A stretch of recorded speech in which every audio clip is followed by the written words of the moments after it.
അപ്പോൾ നമ്മൾ ഇത്രയും നേരം ഈ വേനലിനെക്കുറിച്ചും ജലസംഭരണികളൊക്കെ വറ്റുന്നതിനെക്കുറിച്ചും ഒക്കെ സംസാരിച്ചു. ഇതിനിടയിൽ ഒരു വളരെ പ്രധാനപ്പെട്ട ഒരു കാര്യം നമുക്കിനി കാണേണ്ടതുണ്ട്. അതായത് ഈ പൊള്ളുന്ന ചൂടിൽ പാവങ്ങളുടെ ജീവൻ രക്ഷിക്കാനുള്ള പ്രവർത്തനവുമായി ഡിവൈഎഫ്ഐ പ്രവർത്തകർ. പാലക്കാട് ജില്ലാ ആശുപത്രിയിൽ രക്തത്തിന് വലിയ ക്ഷാമം രൂക്ഷമായപ്പോൾ രക്തം നൽകി മാതൃകയാവുകയാണ് പാലക്കാട്ടെ ഡിവൈഎഫ്ഐ പ്രവർത്തകർ. പാലക്കാട് ജില്ലയിൽ ചരിത്രത്തിലെ ഏറ്റവും ഉയർന്ന താപനിലയാണ്. അത്യാവശ്യ കാര്യങ്ങൾക്കല്ലാതെ ആരും പുറത്തിറങ്ങുന്നില്ല.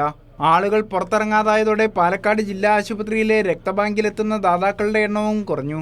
അത്യാഹിത വിഭാഗത്തിലടക്കമെത്തുന്ന പാവപ്പെട്ട രോഗികൾക്ക് രക്തം നൽകാനാകാതെ പ്രതിസന്ധിയിലായ ജില്ലാ ആശുപത്രി രക്തബാങ്കിന് കൈത്താങ്ങാവുകയാണ് ഡിവൈഎഫ്ഐ. ജില്ലാ ആശുപത്രി രക്തബാങ്കിൽ ഡിവൈഎഫ്ഐ ജില്ലാ കമ്മിറ്റിയുടെ നേതൃത്വത്തിൽ ബ്ലോക്ക് കമ്മിറ്റികൾക്ക് കീഴിലുള്ള പ്രവർത്തകരാണ് രക്തം നൽകുന്നതെന്ന് ഡിവൈഎഫ്ഐ ജില്ലാ സെക്രട്ടറി കെ.സി. റിയാസുദ്ദീൻ പറഞ്ഞു. ഈ ചൂട് കൂടിയ സാഹചര്യത്തിൽ രക്തത്തിന് വേണ്ടിയുള്ള ആവശ്യം വർദ്ധിച്ചു വരുന്നത്, പൊതുവെ ദാതാക്കൾ വരുന്നില്ല എന്നൊരു സാഹചര്യമുണ്ട്.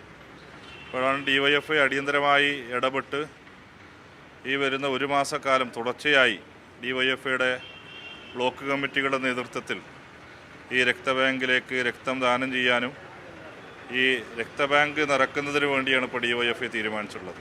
ഡിവൈഎഫ്ഐ ജില്ലാ പ്രസിഡന്റ് ആർ ജയദേവന്റെ നേതൃത്വത്തിൽ ചിറ്റൂർ ബ്ലോക്ക് കമ്മിറ്റിയിലെ പ്രവർത്തകരാണ് ആദ്യ ദിനം രക്തം ദാനം ചെയ്തത്.